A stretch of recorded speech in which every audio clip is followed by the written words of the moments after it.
Hello, everybody. It is Dr. Tamu Petra Brown back again. The audio versions are always on Spotify at my Rare Leadership channel on Spotify, and the audio versions and a little extended text versions can be found in my Rare Leadership newsletter on LinkedIn. I am an organization transformation specialist and entrepreneurship ecosystem builder. And let's get right into it because I know that you don't have much time. And so I've titled this episode, The Only Constant is VUCA.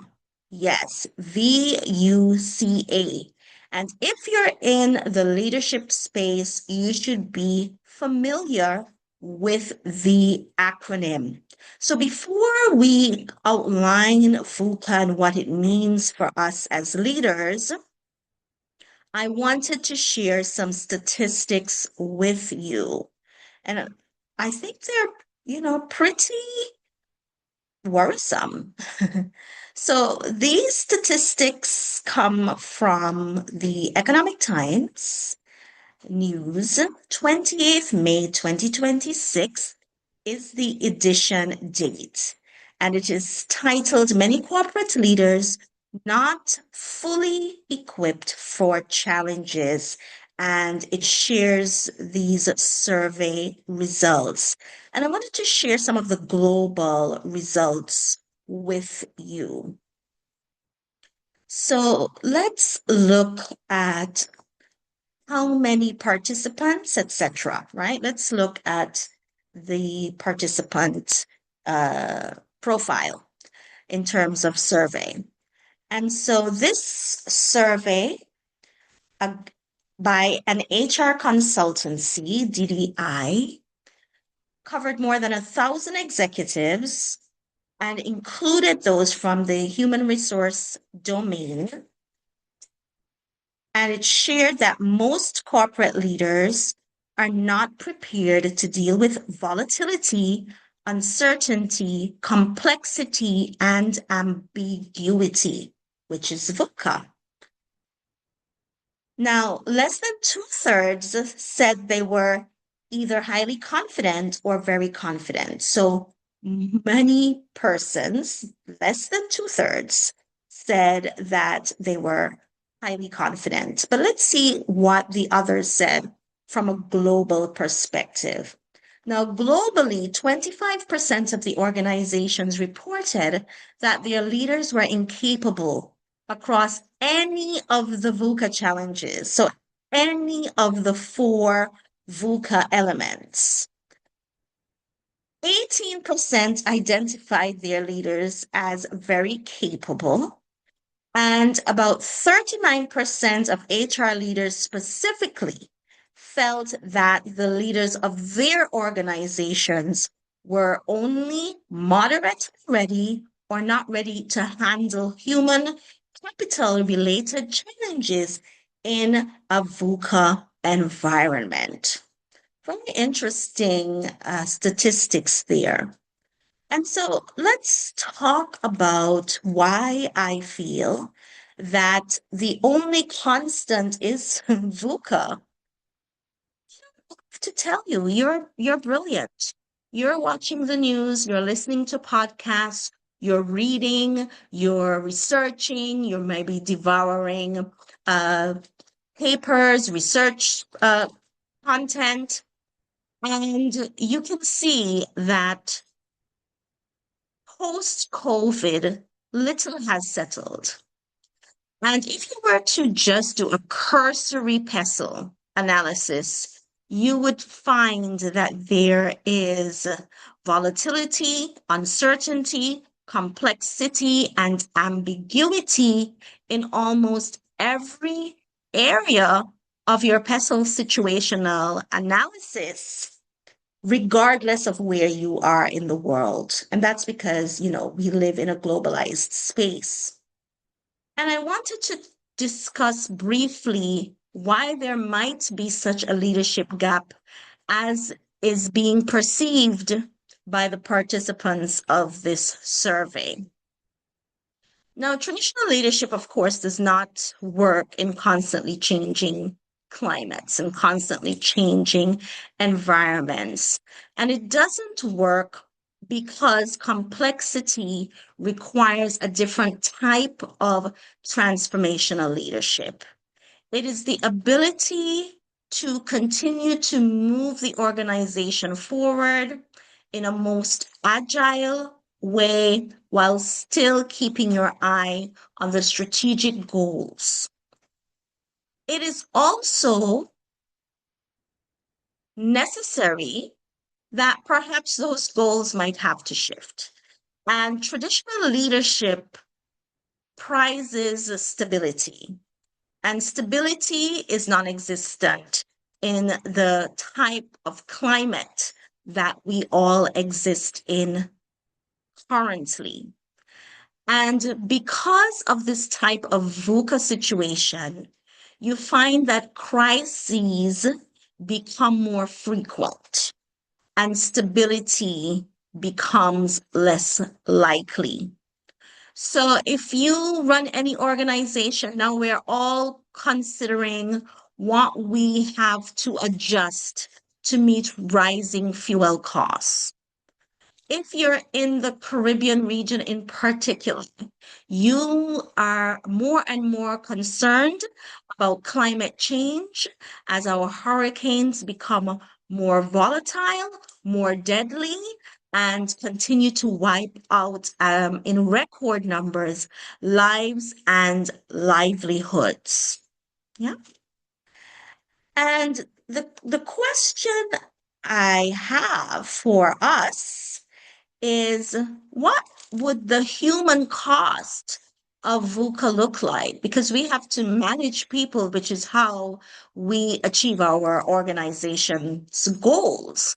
And the truth is that because of the constant change, right, and need for shifts, agility, perhaps more lean management, etc., because you want quick decision making, the human cost in your organization might be change fatigue. The employees are experiencing fatigue because they are always in a state of unknown, perhaps, and they are required to really be adaptable, which is anti what the old organization model looked like, right? Now, as a leader, there are, I think, some best practices that can help us move through leading in VUCA times. And I have always said that the visibility is the apex of communication. I believe that. And I believe that when you are leading in times that are stressful, that are constantly changing, that as a leader, you need to be more visible as your primary form of communication. Because remember, we said that the cost is fatigue, employee fatigue, change fatigue. And because things are shifting often, the fatigue with the email first, memo first approach is real. Perhaps in a less uncertain time, employees would receive memos much less frequently because not much was changing. But now, because the organization and its leaders have to respond quickly, sometimes in real time, to local and domestic situations, but increasingly global situations. The emails will become more frequent, the memos will become more frequent. And so resisting the memo first communication approach is extremely important. And visibility, conversation, that would be at the apex of your communication strategy. Yeah. Because it is a more collaborative approach that is required. And so there is a VUCA response framework, and it speaks to 4 key steps for you as a leader.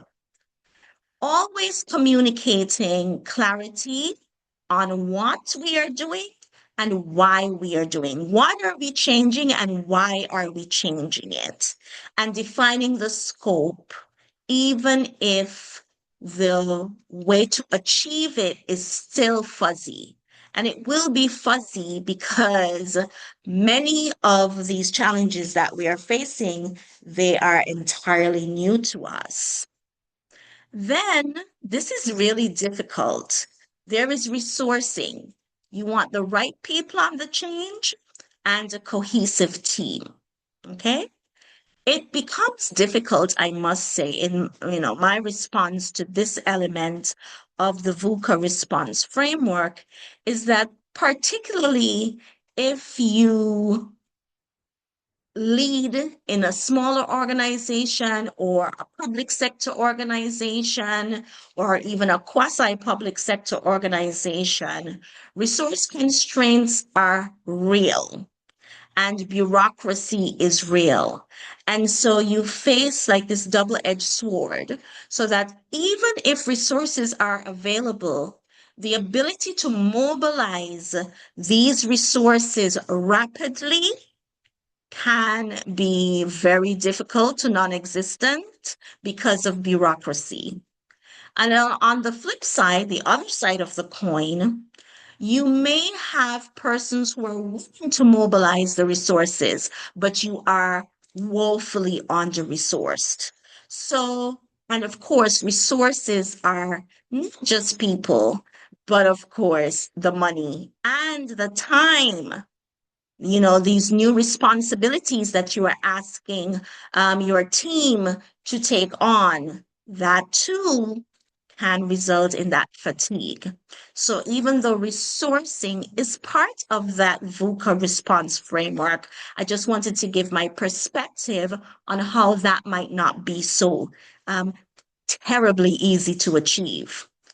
Then the response framework, step 3, talks about achievement, making sure you focus on execution, immediate feedback loops, and rapid knowledge management. I agree there. And then there is integration, succession planning, avoiding single points of failure. Now, I have faced this difficulty many times, and cross-functional training, on-the-job training is necessary. Because of this VUCA environment, people are going to have to be able to do many tasks. And the old way of having all of your institutional knowledge really vested in 1 or 2 persons will, put you in a straitjacket operationally in this type of environment that is complex, chaotic, uncertain. Now let's talk about some leadership competencies. So we spoke already about communication, right? And that led me into speaking about the VUCA response framework when it comes to, well, I want to align it with communication, saying what we're doing, why we're doing it, who's going to be doing it, and, ensuring you have team cohesion, how it should be executed, and being able to ensure that because you have such immediate feedback loops, corrective action can be taken, and communicating that there must be no single point of failure. So you as the leader, you have to communicate that. But there are some other competencies as we lead in a space that is constantly shifting, that is being bombarded by geopolitical realities, shifting sociocultural norms, etc. And it is this idea, of course, of shared purpose, having people understand why we are having to be so agile and that all of our jobs depend on us all being more agile, more experimental, and more adaptable. And then this idea that there is not punishment for this type of experimentation and that we are embracing new concepts, new ideas. We're open to that within some sort of, boundary and some guardrails. But in general, we are open because we want to make it through this uncertain time. And this is also the time as a leader to lead through influence and collaboration and confidence. People need in uncertain times to see that the leader is confident that we can make it out the other side, right? To see that the leader values opinions and that you are not using a big stick approach, you're using a more collaborative approach because you want to portray that we are all in this together, working through these difficult times. And here you want to reframe this idea of volatility, and we want to maybe talk more about versatility, creativity, adaptability. And so the focus is on the tactics and the strategies shifting as the world shifts. And I want to end with this. I will say that sometimes when things become too ambiguous or too complex or too uncertain, you might have to rethink some of the strategic goals. Well, probably not so much the strategic goals, but more your operational goals and KPIs. But depends on what the environment is looking like. If it's looking murky, you might have to revisit those strategic goals. So if we are faced by another pandemic, for instance, then certain commercial goals, sales goals, revenue goals, depending on the industry you are in, might simply not be achievable in the time frame given. So perhaps you might want to extend the time frame in order to make it more achievable or attainable under the circumstances. But this is really the time for innovation to shine, for experimentation to shine. And as a leader, you must be honest and you must share that, yes, this is a VUCA time, but I am confident that we can make it through. I'd like to hear your thoughts and your strategies. How are you managing these uncertain times? How are you prepping your team to lead confidently through these VUCA times? I look forward to hearing from you. Have a wonderful, wonderful day. Bye bye. Oh, I'm always forgetting. You can visit tamubrown.com. You can find me on LinkedIn at Tamu Petra Brown, and you can just send me a message and let's see how we can work together. Let's start a conversation. Bye bye.